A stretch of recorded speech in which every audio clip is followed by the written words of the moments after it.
আসসালামু আলাইকুম ওয়া রাহমাতুল্লাহ। সুপ্রিয় দর্শক শ্রোতা, আশা করি সবাই ভালো আছেন। যারা আমাদেরকে ইউটিউবে, ফেসবুকে, টিকটকে ফলো করেন, তারা বিভিন্ন ভিডিও চেয়েছেন আমাদের কাছ থেকে, বিভিন্ন পরামর্শমূলক ভিডিও চান। আমাদের যেগুলো নিয়মিত ভিডিও দিই সেগুলো দিচ্ছি না কেন সে বিষয়ে জানতে চেয়েছেন।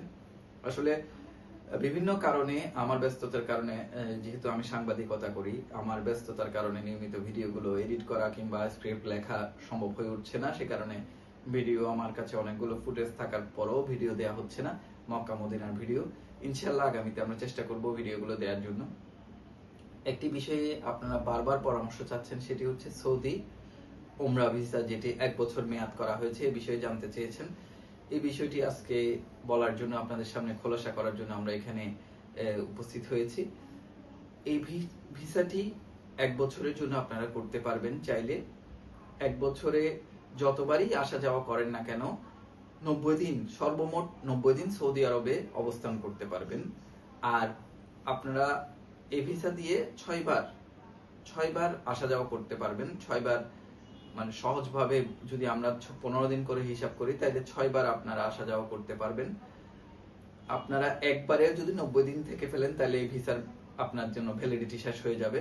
আপনারা 2 বারে 45 দিন করে যদি 90 দিন থাকেন, সেক্ষেত্রেও সেটি শেষ হয়ে যাবে। 15 দিন করে যদি থাকেন, 6 বার আসা যাওয়া করা যাবে। আর যদি আপনারা দেখা যাচ্ছে 10 দিন করে থাকেন, তাহলে 9 বার আসা যাওয়া করতে পারবেন। টোটাল 90 দিন, 365 দিনের মেয়াদ থাকবে। তবে সর্বোচ্চ সৌদি আরবে অবস্থান করা যাবে 90 দিন। এটি একটি বিষয়।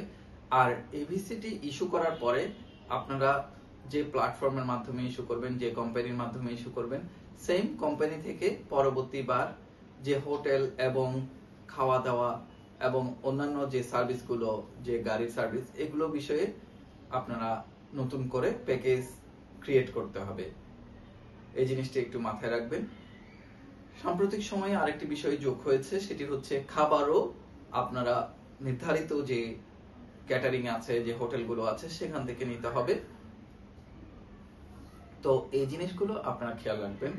আপনারা হোটেল নিতে হবে নির্ধারিত যে নিয়মিত বিষয়গুলো আছে, নিয়মিত অনুমোদিত, নুসুক অনুমোদিত, সৌদি হজ এবং ওমরা মন্ত্রণালয় অনুমোদিত হোটেলগুলো থেকে হোটেল নিতে হবে, পরিবহন নিতে হবে। এবং নতুন করে যোগ হয়েছে, সেটি হচ্ছে খাবারও নির্ধারিত অনুমোদিত প্রতিষ্ঠান থেকে, হোটেল থেকে, ক্যাটারিং থেকে নিতে হবে। আমরা আপনাদেরকে আশা করছি বুঝাতে পারলাম। এবং আরেকটি বিষয় আমরা জানাচ্ছি যে অনেকে জানতে চান যে ওমরার বিষয়ে, আমাদের যে আপনাদেরকে ওমরার যে সার্ভিস, সে বিষয়ে বলার জন্য। আসলে দেখা যাচ্ছে কি, এত প্যাকেজ মানুষ দিচ্ছে যেগুলোতে কোনো মান নেই, কিছু নেই। এই কারণে আপনারা যদি ভালোভাবে থাকতে চান, সুন্দর করে ওমরা ব্যবস্থাপনা করতে চান, আসা যাওয়া করতে চান, সেক্ষেত্রে আপনারা মোটামুটি একটি ভালো মানের প্যাকেজ নিয়ে যেতে হবে। এই বিষয়টি অনেকে পরামর্শ চান। আমরা আপনাদেরকে বলবো, যত সস্তায় যাবেন আপনারা, তত বিভিন্ন ভোগান্তির তৈরি হবে।